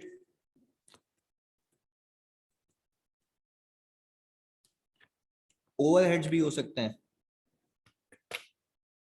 एग्जाम्पल है, मैं सामने वाले को कह रहा हूँ कि भाई मेरा रेवेन्यू आपसे मैं इतना चार्ज करूंगा 1.5 मिलियन, उसको मैंने ये तो नहीं बताया कि 5 लाख रुपए तो मेरी इंटरनल कॉस्ट है ना, वो तो सही ना बताऊंगा सामने वाले को।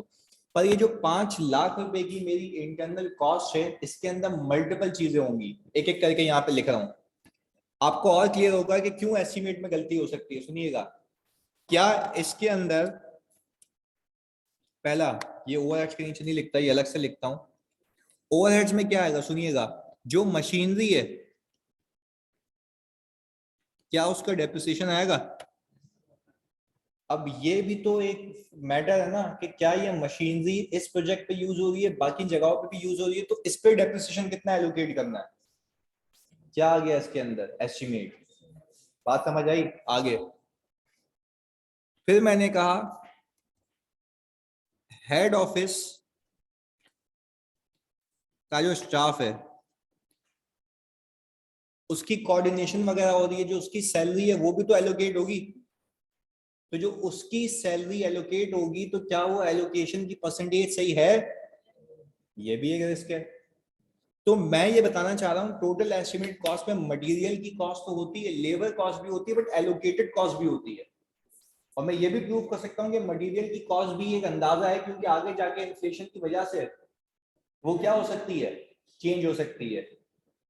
देखो, अगर फॉर एग्जांपल आज मैं कह रहा हूँ कि भाई अगर आज मैं कोई बिल्डिंग कंस्ट्रक्ट कर रहा हूँ, तो जो मटेरियल है सीमेंट वगैरह, तो क्या अगले 3 साल में उतनी कॉस्ट रहेगी? या मुझे अपनी अकाउंटिंग करते वक्त तमाम एस्टिमेट्स को इनकॉर्पोरेट करना है, तमाम चीजों को इनकॉर्पोरेट करना है, तभी तो वो रिलायबल एस्टिमेट होगा। तभी मैं कह रहा हूँ रिस्क यहाँ पर है। तो हम मैनेजमेंट से कहेंगे कि बताओ ये जो 5 लाख रुपए की फिगर है, ये किस तरीके से बनी है, तो वो तो ऑडिट करते हुए सीखेंगे कि इसको ऑडिट किस तरीके से करना है। यहां तक बात समझ आ गई? चलें जी, अब आते हैं हम सवालों पे। हम आगे जी सर इधर।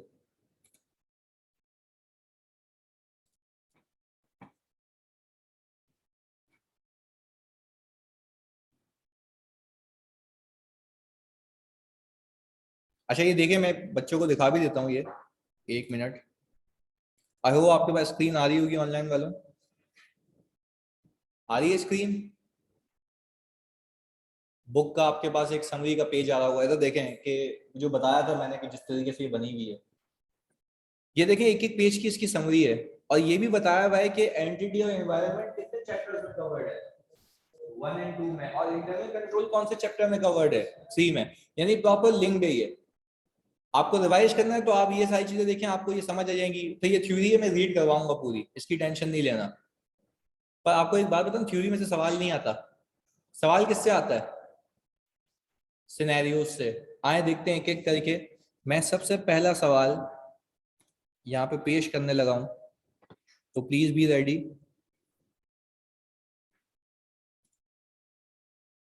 ये हमारे पास आ गया जी।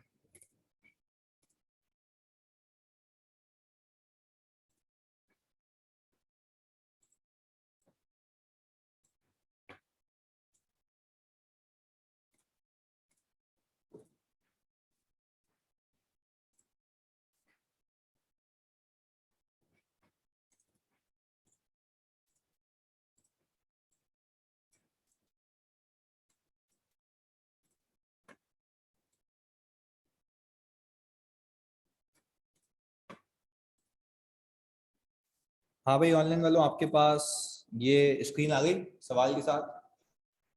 बुक अभी आपको मैं लिंक भिजवा दूंगा, उससे आप ऑर्डर कर सकते हैं ऑनलाइन। सही जी, जो घर पे बैठ के लेते हैं क्लास, ये रहा जी, बिल्कुल तामुल से पहला सवाल है तुम्हारा, बिल्कुल सुकून से देख के लिखिएगा इसको, प्रॉपरली ड्राफ्ट करना है। मैं ये लिंक डाल रहा हूँ फेसबुक पे, आप प्लीज आज से जलालत प्रोग्राम शुरू करते हैं।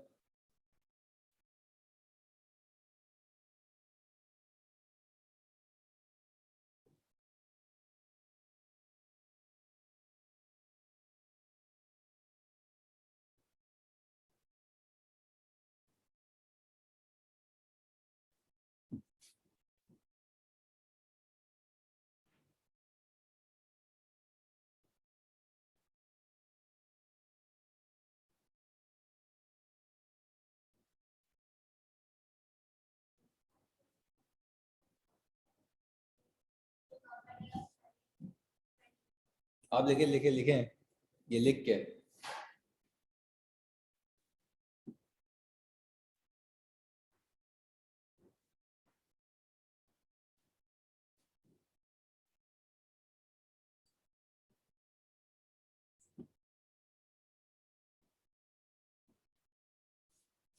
और ये वाकई में अब फेसबुक पे इसको डालना लाजमी इसलिए ताकि आपकी अपनी इवैल्यूएशन हो।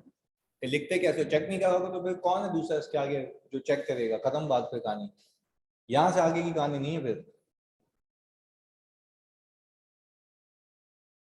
ये हमने भेज दिया लिंक।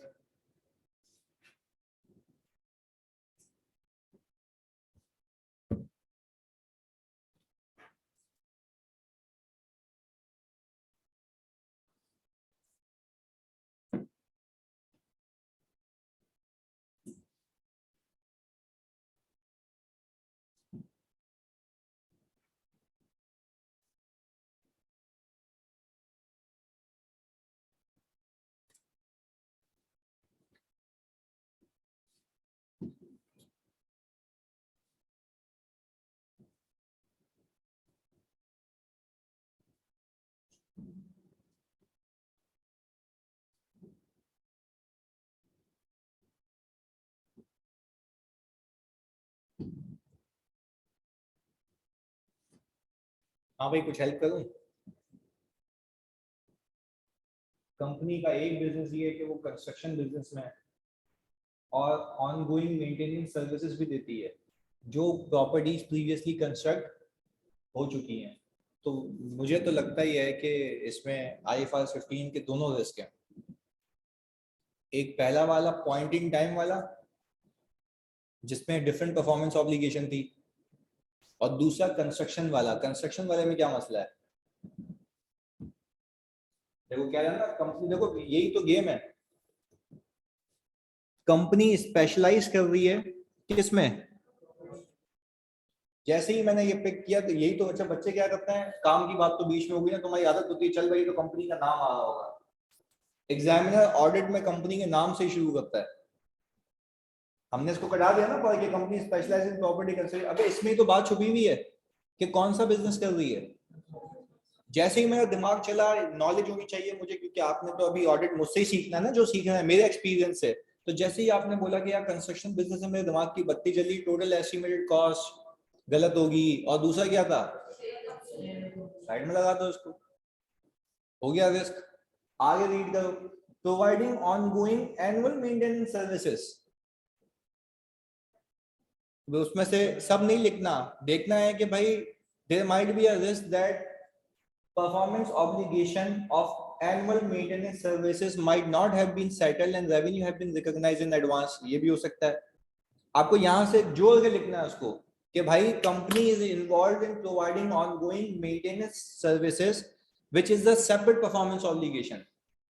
अब सर ये इतनी अंग्रेजी कहां से लाए? सर ये अंग्रेजी प्रैक्टिस से आएगी। मैंने कॉन्सेप्ट दिया होता ना, देखो मैंने क्या कहा था, जितना अच्छा समझ लो मुझसे, if you don't know how to write, गया पेपर हाथ से, तो वो फील करवा रहा हूँ आज। लिखें अपने हिसाब से, जैसी तैसी इंग्लिश अंग्रेजी वहां पे पोस्ट करें आप फेसबुक पे, फिर हम देखते हैं कि क्या आपने कारनामा अंजाम दिया है। जल्दी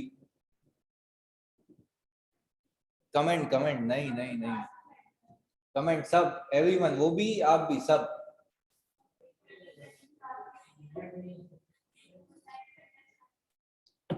सब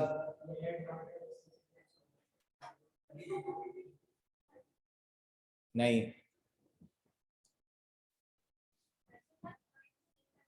हाँ हाँ पॉइंट्स में देखिए, बिल्कुल बिल्कुल। इल्मा कह रही है सर ऑनलाइन चला लो तो भी मजा आएगा। मैं ये इसलिए करता हूँ ताकि आपको एक डर तो लगा रहे कि मार्केट में, हाँ ऐसा हो नहीं सकता, हो नहीं सकता कि ऑप्शन ना है, हालांकि पब्लिक है पोस्ट ये।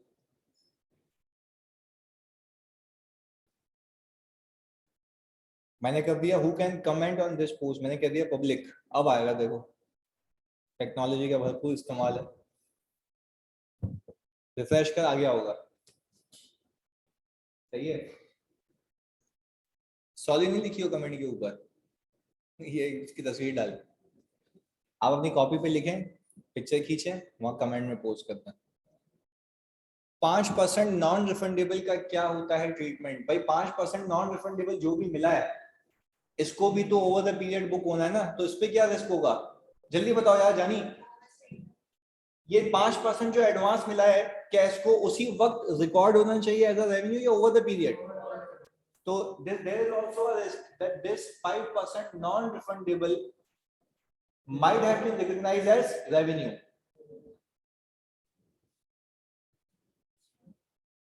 जी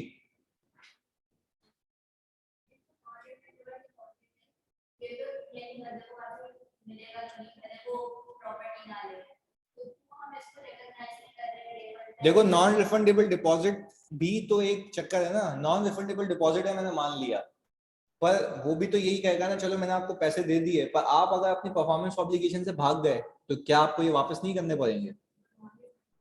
हाँ हाँ भाई, अगर मैं फॉर एग्जांपल, सीधी सी बात है, मैं प्रॉपर्टी कंस्ट्रक्ट करवा रहा हूँ या मैं ठेकेदार को पैसे देता हूँ, वो मुझे कह रहा है कि भाई आप 10,000 रुपये नॉन रिफंडेबल पैसे देते हैं मुझे। नॉन रिफंडेबल का मतलब है वो मुझसे अभी पूरे कॉन्ट्रैक्ट के दौरान वापस नहीं मांग सकता।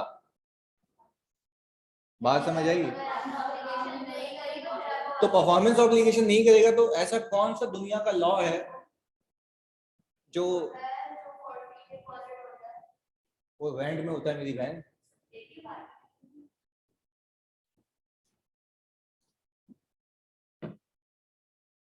क्या जवाब दिया आयशा ने, वेरी गुड, फुल दिमाग चल रहा है। सर ये तो तब फोरफीट होता है जब सामने वाला डिफॉल्ट कर दिया है। बात समझ आई? परफेक्टली वेल आंसर्ड भाई।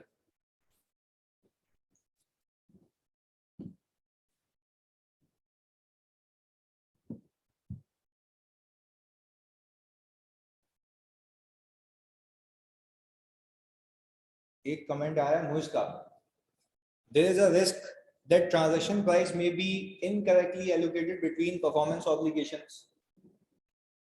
हाँ सही है बिल्कुल, मेंटेनेंस सर्विस को भी एलोकेट करनी है, बेहतरीन, वेरी गुड मोइस, पहला सही है बिल्कुल। there is a risk that future estimate cost may be incorrect. Stage of completion है, इसकी स्पेलिंग सही कर लेना, stage of completion might be incorrectly calculated, risk that non refundable deposit might be recognized as revenue at start। क्या लिखा है भाई? Risk of incorrect valuation of inventory, नहीं यहाँ पे फंस गए, आखिरी वाला गलत लिखा है, इनकरेक्ट वैल्यूएशन। तुमने ऊपर वाले पार्ट का बिल्कुल सही जवाब दिया, यानी तुम 3 नंबर तो ले गए, 1 नंबर में मार खा गए। इनकरेक्ट वैल्यूएशन नहीं लिखोगे, यहाँ पे बताओगे कि एनआरवी लॉस का मसला है और सिचुएशन से लिंक करना है। अच्छा जैसे आपने एक चीज ऐड कर रहा हूँ, सब सुने बच्चों, मोइज ने लिखा है डायरेक्ट डायरेक्ट, इधर देखो सब पहले, मोइज ने डायरेक्ट लिखा है, मोइज तुम सुनना, फोकस, सब सुनो इधर पहले। मोइज ने डायरेक्ट लिखा है कि there is a risk that transaction price might be incorrectly allocated between different performance obligation। यहाँ पे थोड़े से मार्क्स वो काटेगा, सुनो। आपको लिखना कैसे है कि company is also involved in providing ongoing annual maintenance services for properties previously constructed। आपने पहले फैक्ट को उठाना है यहाँ से और फिर उसके आगे ये चिपका देना जो आपने बोला। नहीं आई बात समझ? क्यों कह रहा हूं मैं ऐसा? ताकि आपको उसको बताओ कि मुझे पता है कि इस चीज का ये रिस्क है। बात समझ आई? तो ऐसे हम सीख रहे हैं ना अभी ड्राफ्टिंग। वेरी गुड, तुमने बिल्कुल सही पिक की है, पर अब लिखने का तरीका हम सीख रहे हैं, और ये तभी आप सीख पाएंगे जब आप यहाँ पे पोस्ट करेंगे इसको। हाँ भाई,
हाँ भाई, समरी में पूरी सिचुएशन के साथ, company specialises in a property construction business, there is a risk that total estimated cost and stage of completion might be calculated incorrectly which will ultimately result in incorrect revenue recognition। देखें, मैंने पहले situation बताई कि वो company करती क्या है, मैंने बोला मुझे पता है कि इसकी बिजनेस की अंडरस्टैंडिंग है मुझे, फिर मैंने कहा इस बिजनेस की अंडरस्टैंडिंग से मुझे पता है कि ये रिस्क हो सकते हैं जिसकी वजह से मेरे फाइनेंशियल्स में कौन सा लाइन आइटम हिट होगा, रेवेन्यू का।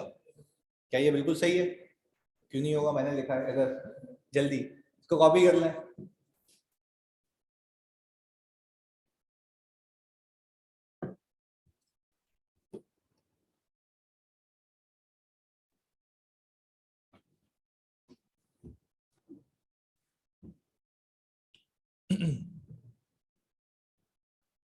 ये होनी चाहिए कंसाइज और accurate to the point drafting. पर ये आप लिखेंगे, देखो आपको मैंने एक आइडिया बता दिया ना, फिक्स सिनेरियो पहली क्लास में भी बताया था, identify risk and link that to the financial statements, that's it. कुबैब क्या है सर, कमेंट चेक कर लें। मोहम्मद तला लिख रहे हैं sir, there is an order just that FS is not as per IFRS the mixing of material, FS is not as per IFRS. नहीं, ऐसा तो नहीं कर यार, तुमने कह दिया कि खुद देख लो आईएफआरएस में कहां मसले हो सकते हैं, ऐसा नहीं, FS is not equal to IFRS, ये कोई चीज नहीं होती। सही है। The mixing of material in cola shows that there may be a risk of valuation of inventory. Inventory shall be recorded as per ISU lower of, हाँ ये दूसरा वाला तुमने बिल्कुल सही बताया। Valuation of receivable of bad debt may not be recovered properly. Receivable should be recorded as per IFRS 15। यानी बिल्कुल देखो, जब हम ऐसे लिखते हैं ना should be as per IFRS 15, वो बोलेगा भाई मुझे भी पता है IFRS 15, उसमें उसमें बताओ कि क्या मसला है। तो ये भंड होगा, यही हमने एक्यूरेटली बताया कि उस IFRS 15 में स्टेज ऑफ कंप्लीशन का मसला है, उस IFRS 15 में एस्टिमेट कॉस्ट का मसला है।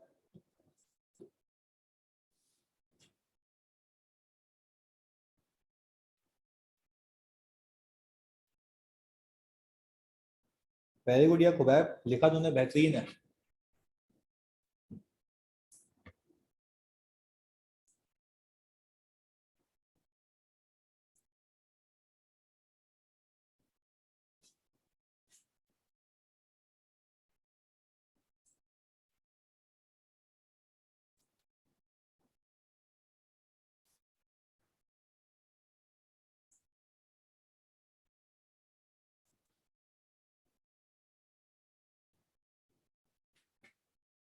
Talha ने लिखा है the company specializes in the construction property which indicates that there might be a risk of incorrect estimate of total cost and there might be a risk that the sale completion, very good यार, ये लिखा है तूने। The 5% non-refundable indicates that there is a risk that 5% non-refundable deposit recognized as a revenue at point in time। क्या बात लिखी है यार, वेरी गुड तला। वो कह रहे हैं कि जो 5% नॉन रिफंडेबल है वो भी पॉइंट इन टाइम पे रिकॉर्ड हो गया rather than over the period। अच्छा क्वेश्चन दिखा दूं, ये रहा। हाँ भाई आगे लिख रहे हैं आप लोग, आगे लिखें, कोई मसले वाली बात नहीं, आगे लिखें। और प्लीज इसको वहां पे जाके लिखो भाई, मुझे एवेल्युएट करना है, जैसे इनको बता रहा हूँ, इनका तो फायदा है। एक एक नहीं, एक साथ चलो एक एक करके भेज दो, कोई मसले वाली बात नहीं है, बस भेजो उस पर। मैं ये रिकमेंड करूंगा कि भाई थोड़ा सा दिल में हो के यार आवाम देख रही है, जलालत भी आवाम में ही होगी भाई, उस्ताद कुछ बोल दे तो वो तो सही है ना।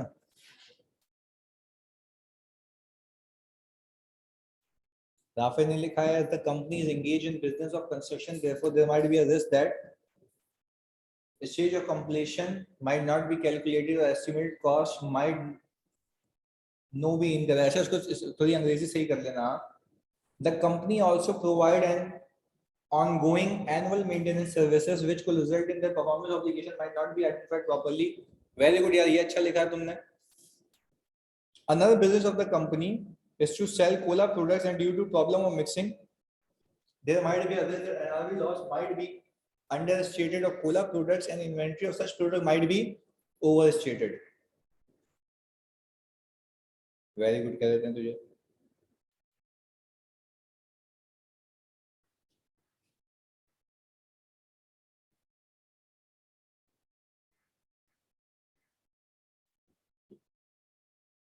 चला वो मैंने रीड किया जानी, तुमने रीड किया?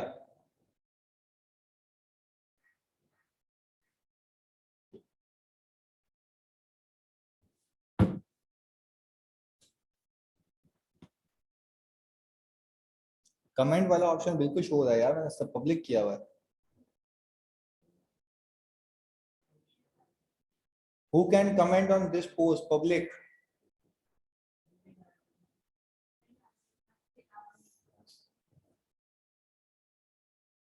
हो नहीं सकता बाबू, बाकी सब भी तो कर रहे हैं। एक बार रिफ्रेश करो। चलो अभी देखते हैं।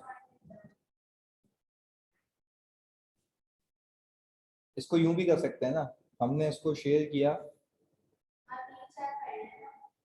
नहीं सबूत।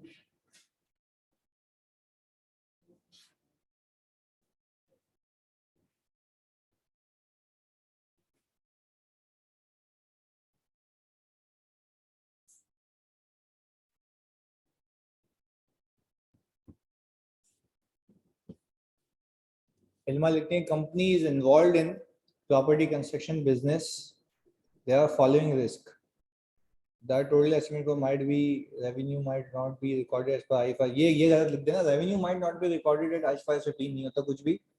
बताओ कि उस रेवेन्यू में क्या मसला होगा। ऐसा तो मैं कह दूं inventory might not be recorded as per IS 2, तो सही हो गया फिर। तो ये तो आप एग्जामिनर को बोलिए जाके खुद देख ले वहां पे कि दोनों में से क्या मसला है। अच्छा भाई, advance of 5% might not be recorded as revenue, तो आपने उसके फेवर में बात कर दी। आपको ये लिखना चाहिए इल्मा के, अब देखो ये बातें पता लगती हैं। देखो मैं कसम खुदा की खा के कहूँ, एक बच्चे के दिमाग में होता है कि ये लिखना, पर वो लिख कुछ और जाता है। When it comes to writing तो उसका मतलब बदल जाता है ना। फिर हम कहते हैं मैं तो लिख के आया था, उसने मार्क्स काटे। वो भाई सही काटे ना उसने मार्क्स, लिखोगे नहीं तो टेस्टिंग कैसे होगी। और ये सब्जेक्ट ही ऐसा है कि लिखोगे तो ही पास होगा इधर। अच्छा भाई, इसके बाद stage of completion might not be calculated properly. अच्छा Ilma, you need to correct it. सही है, मैं लिख रहा हूं प्लीज करेक्ट एज डिस्कस्ड।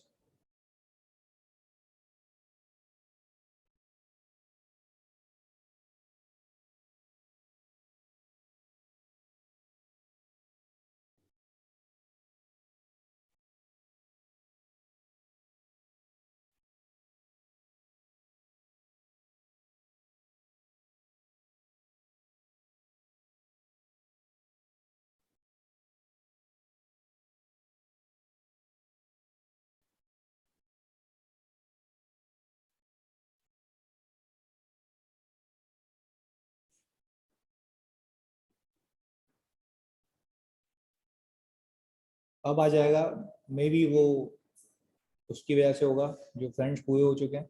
अब मैं पेज से कर रहा हूँ, वहां से देख लिया, वहां से आ जाएगा। मैं वापस से लिंक शेयर कर देता हूँ ग्रुप पे। ये आ गया, 1 2 3 4। इस पे आप कर सकते हैं ताकि मैं रीड कर लूँ और सेव भी हो जाए, वहाँ पे नक्श हो जाए।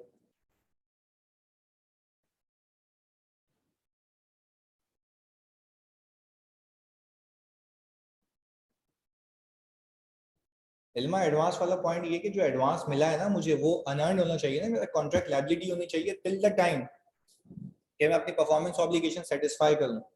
आपने कह दिया उसका रेवेन्यू रिकॉर्ड होना चाहिए था, जबकि ऐसा हमारा रिस्क ही यही है कि रेवेन्यू रिकॉर्ड नहीं होना चाहिए था।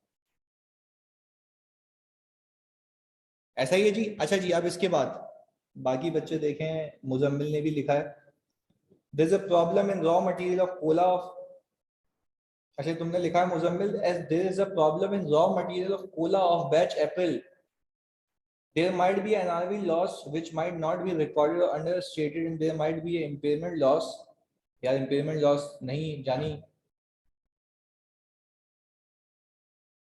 राफे ने लिखा है, अच्छा देखें, राफे ने एक अच्छी चीज की है जो अभी मुझे अपेरेंटली दिखी है कि कंस्ट्रक्शन को अलग किया और कोला मिक्सिंग को अलग किया। इसने दोनों बिजनेस को अलग करके बताया। चलें जी, पहला ये, as the company is involve in providing ongoing annual maintenance services for properties previously considered, so there is a risk that this performance obligation might not have been accounted for as a separate revenue over the period of time। यहाँ फंस गए कि ये जो performance obligation ये point in time recognise होगी, क्योंकि जो एनुअल मेंटेनेंस सर्विस है वो तो साल में एक बार होगी ना, तो मैं जब जाऊंगा वो सर्विस देके उस वक्त उसका रेवेन्यू क्या करूंगा, रिकॉग्नाइज। तो जहां पे कंफ्यूजन हो ना, जहां पे कंफ्यूजन हो कि भाई क्या मैं ओवर द पीरियड लिखूं या पॉइंट इन टाइम लिखूं, तो आप बस ये कह देना कि there might be a risk कि ये जो रेवेन्यू है वो रिकॉग्नाइज पहले ही हो चुका हो और जब परफॉर्मेंस ऑब्लिगेशन सेटल हुई हो तब ना हुआ हो, दैट्स इट, इतना रखना।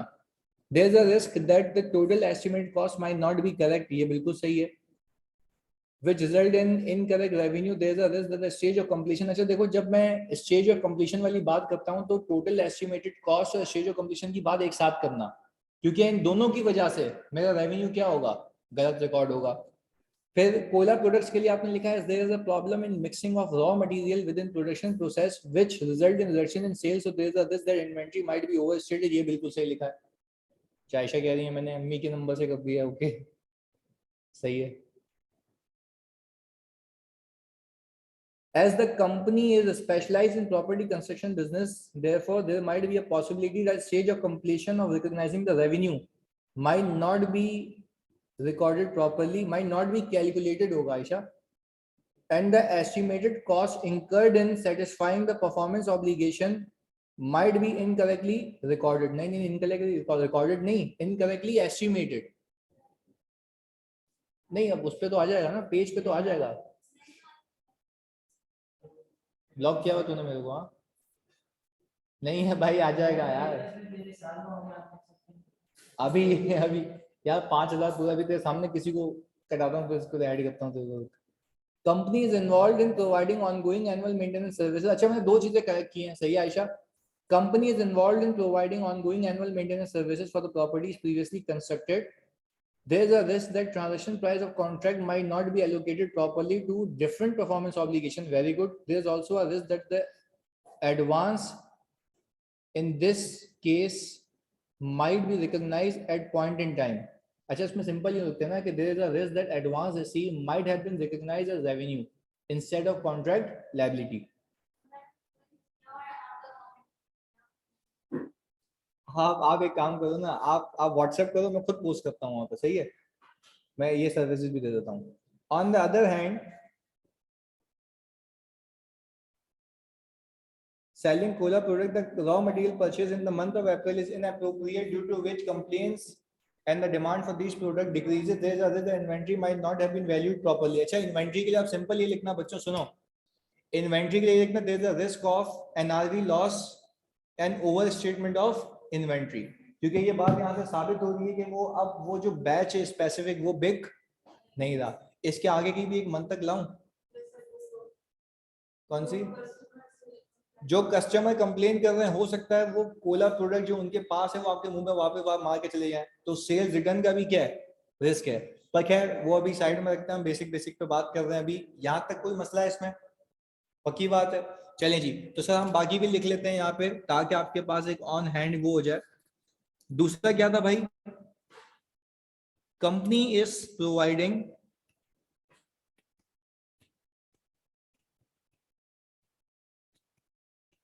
ongoing annual maintenance services, there is a risk that, हाँ भाई क्या रिस्क है इसके अंदर,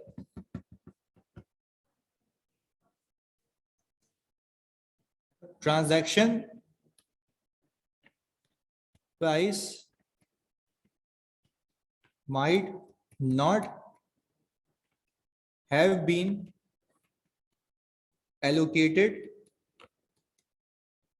to, यहां फंसे, टू डिफरेंट परफॉर्मेंस ऑब्लिगेशन नहीं, to these annual maintenance services. जब आपको पता है तो हम क्यों वेग बात करें, आप स्पेसिफिक बात करें ना कि transaction price might not have been allocated to these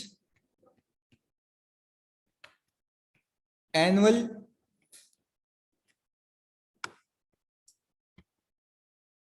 maintenance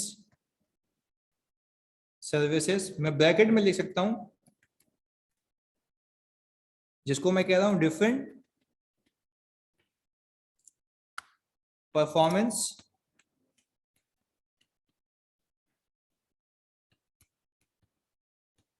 obligation. ऐसा ही है जी। अच्छा भाई, तीसरा क्या था इसके अंदर भाई, जल्दी बता दो।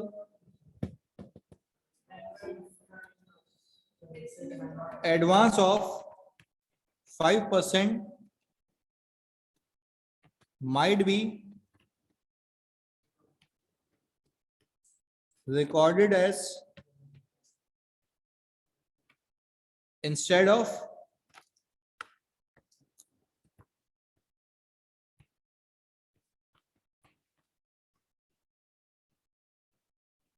एडवांस। चौथा, हाँ भाई, there was a problem in mixing of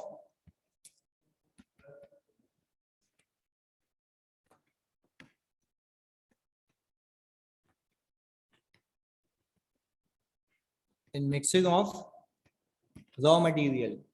और इसमें देखो आगे लिखा हुआ भी है, large batch of cola product testing different. अच्छा जी, a number of these products were sold, however, due to complaints by the customer about the flavor, no further sales of these goods have been made. अच्छा जी, तो क्या हम ये कह सकते हैं there was a problem in mixing of raw material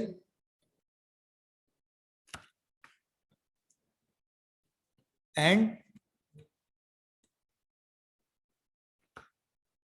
complaints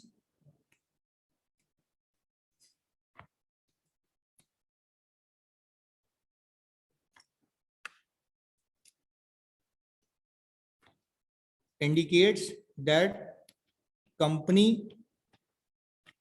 might not be able to sell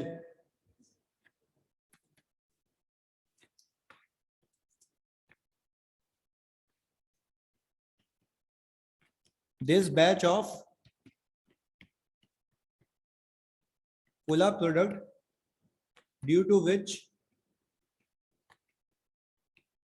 there is a risk of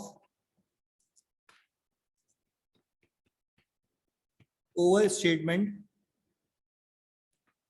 of inventory held for this batch। मैं ये नहीं कह रहा कि सारी इन्वेंट्री में मसला है, सिर्फ किस इन्वेंट्री में मसला है, जो ये बैच था उसमें मसला है, बाकी इन्वेंट्री में कोई पंगा नहीं है। तो this is how you are going to draft it. सही जी, ये सवाल तो ऐसे आता है, बट देखो इसमें कितनी चीजें छुपी हुई थी। अब वो तो शुरू जहां से होता ही है, मशीन की इम्पेयरमेंट नहीं यार, इसमें ऐसा कोई मशीन की इम्पेयरमेंट का मसला नहीं है, मिक्सिंग में मसला था ना, मशीन को क्यों दोष देते हो उसमें। सही है।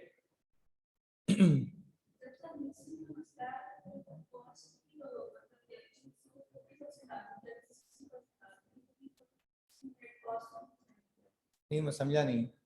मिक्सिंग वो कॉस्ट और यील्ड वेरिएंस का मिक्स नहीं है ये जो मैंने फॉर एग्जांपल अगर मैं चाय बना रहा हूँ तो मैंने दूध ज्यादा डाल दिया, चीनी कम कर दी, ये वो है। सही है। मतलब कोको कोला मीठी होती है, हम नमकीन लग रही थी लोगों को, तो इसलिए उन्होंने गालियां दी हमें, हमने बोला वापस दे दो। सही है। अच्छा जी, तो खैर, अच्छा राफे कह रहे हैं सर इसके लिए 4 मार्क्स कम नहीं है। देखो ये मैंने खाली ऐसे ही यहाँ पे लिखा हुआ है, अगर ऐसा सवाल आता भी है ना इस नौयत का, तो वो कम से कम 8 मार्क्स का होगा। सही है जी, तो ये बात आपने याद रखनी है। चलें जी, ये पास पेपर नहीं था टेक्निकली, ये मैंने खुद का बनाया हुआ सवाल है। अब आगे जाके ऐसे और होमवर्क भी आते रहेंगे आपके पास। आई होप आपने जो पहला सवाल पिक किया, मुझे सिर्फ अल्लाह को हाजिर नाज़िर जान के ये बात बताओ, कितने बच्चे ऐसे हैं जिन्होंने इसमें से तकरीबन 80% अपना आंसर मैच किया था, 80%, 80% हो गया था। मैं ये नहीं कह रहा कि मेरी वाली अंग्रेजी लिखी हो, मैं कह रहा हूँ आइडिया सेम होना चाहिए। एग्जामिनर आइडिया पे जाता है, अंग्रेजी पे नहीं जाता। अंग्रेजी पे जिस पे जाता है ना, वो फिर वो गोल्ड मेडल वाली होती है, बस दैट्स इट। पास करने के लिए आपको आइडिया कन्वे करना है। मैं आज फिर बता दूं, इस चीज से कंफ्यूज नहीं होना। आपने अगर वो वाले पॉइंट्स कवर कर लिए ना जो सवाल में रिस्क थे, और उसको बयान कर दिया, अब अपनी अंग्रेजी में ही बयान किया, सही बयान किया, मार्क्स मिलेंगे। पर वो जो प्रॉपर ड्राफ्टिंग होती है ना, जैसे ये की थी मैंने हल्की फुल्की, वो होती है गोल्ड मेडल के लिए, दैट्स इट। ये फर्क है दोनों में, उस पर भी जाएंगे इंशाल्लाह। सही है जी।